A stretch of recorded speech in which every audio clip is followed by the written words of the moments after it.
से पातालेश्वर धाम जो है, यहाँ पर भगवान स्वयं पाताल से प्रकट हुए हैं। तो भोलेनाथ जी ने और स्वप्न में आकर कहा कि आप सो रहे हैं, मैं यहाँ पर इस जगह पर हूँ विराजित, मुझे आप प्रकट करिए।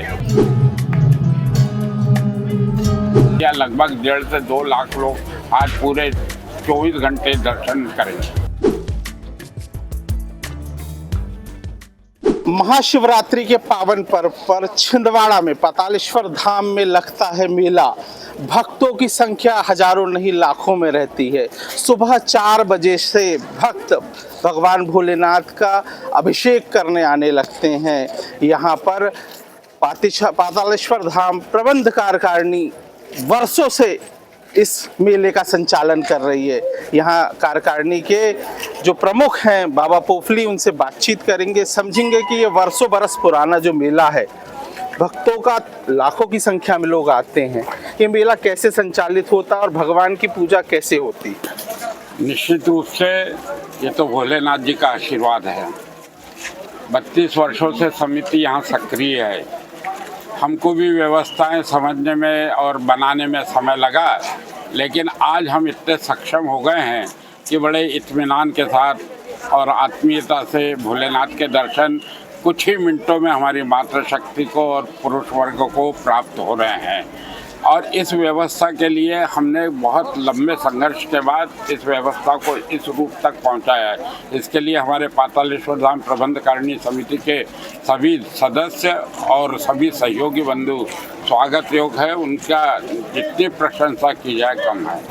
पातालेश्वर धाम की क्या महिमा है, कैसे पातालेश्वर धाम बना और कैसे शिव जी के प्रति यहाँ लोगों की आस्था बढ़ते जा रही है। निश्चित रूप से पातालेश्वर धाम जो है, यहाँ पर भगवान स्वयं पाताल से प्रकट हुए हैं। इसकी बहुत बड़ी एक कहानी है। यहाँ पहले गंगागिरी गोस्वामी बाबा हुआ करते थे। ये नागा संतों की भूमि है। यहाँ पर संत आकर और अपनी हिसाब से रहते थे और अपने हिसाब से विचरण करके और यहाँ से जाते थे। तब से उस समय जो गंगागिरी गोस्वामी बाबा थे, उनको रात को भोलेनाथ जी ने और स्वप्न में आकर कहा कि आप सो रहे हैं, मैं यहाँ पर इस जगह पर हूँ विराजित, मुझे आप प्रकट करिए। तब उन्होंने खुदाई दूसरे दिन चालू की। 5-6 फीट खोदने के बाद भी उनको फिर ऐसा लगा कि शायद यह मेरा भ्रम है, भगवान यहाँ नहीं है, इसलिए उन्होंने खुदाई बंद कर दी। फिर 2-3 दिन बाद भगवान ने फिर उन्हें स्वप्न में आके किया कि आपने खुदाई क्यों बंद की, अरे मुझे प्रकट करो, मैं यहीं हूँ। फिर उसके बाद उन्होंने उस जगह को पूर्ण रूप से खोदा तो स्वयं भगवान पाताल से प्रकट हुए हैं। इसलिए इसे पातालेश्वर धाम इस नाम से जाना जाता है। और ये छिंदवाड़ा नगर से जिले का बहुत ही ऐतिहासिक धार्मिक तीर्थ स्थल है। पातालेश्वर धाम शिवरात्रि के पावन पर्व पर लाखों लोग आते हैं, किस तरह से पूजा अर्चना होती है। पूजा अर्चना के लिए तो पूर्ण रूप से आज तो भक्ति भाव रहता है। आज भगवान भोलेनाथ को समर्पण का दिवस रहता है। भक्त आते हैं, व्यवस्था में सहयोग करते हैं। समिति द्वारा जय्यत व्यवस्था बनाई जाती, 4 फाटक से लेकर मंदिर के गर्भगृह तक। गर्भगृह की हमारी जो दर्शन कराने वाली समिति है, उसके सभी लोग सक्रिय रहते हैं।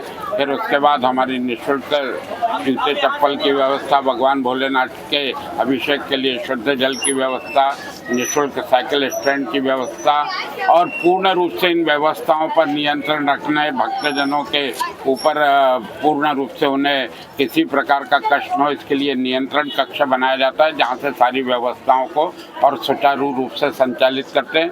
निश्चित रूप से निस्संदेह इसमें नगर पालिका निगम, हमारे जिला प्रशासन, हमारे कहना चाहिए पुलिस विभाग, यातायात विभाग, महिला पुलिस, रेलवे विभाग, विद्युत विभाग, सबका बड़ा अविस्मरणीय सहयोग रहता है। और उसी आधार पर हम जो मेला बहुत ही छोटा हुआ करता था, लेकिन आज उसने बृहद रूप ले लिया। लगभग 1.5 से 2 लाख लोग आज पूरे 24 घंटे दर्शन करेंगे। यहाँ पर एसडीएम साहब किस तरह की व्यवस्था है, लाखों लोग आते हैं। यहाँ बताया जा रहा है कि सुबह से तांता लगता है। पातालेश्वर धाम प्रबंध कार्यकारिणी समिति द्वारा बहुत ही सुंदर व्यवस्था की गई है। यहाँ पर श्रद्धालुओं का तांता लगा हुआ है। मैं सुबह से यहाँ पे आ गया हूँ और नगर निगम, पुलिस और राजस्व के समन्वित प्रयास से हम लोगों ने इस मेले को बहुत ही सुव्यवस्थित करने का प्रयास किया है और अभी किसी प्रकार की कोई कठिनाई नहीं है। और आज मेला ये पूरे दिन भर चलेगा। भक्तगण बहुत ही शांतिपूर्वक तरीके से बाबा के दर्शन कर रहे हैं और यहाँ आकर के सभी बहुत आनंदित हैं। बहुत अच्छा लग रहा है। भगवान के दर्शन भक्तगण बड़े आनंद से कर रहे हैं, सब आनंदित है। वर्षों बरस से ये पातालेश्वर धाम का मेला यूं ही संचालित हो रहा है। अजय द्विवेदी, IBS 24, छिंदवाड़ा।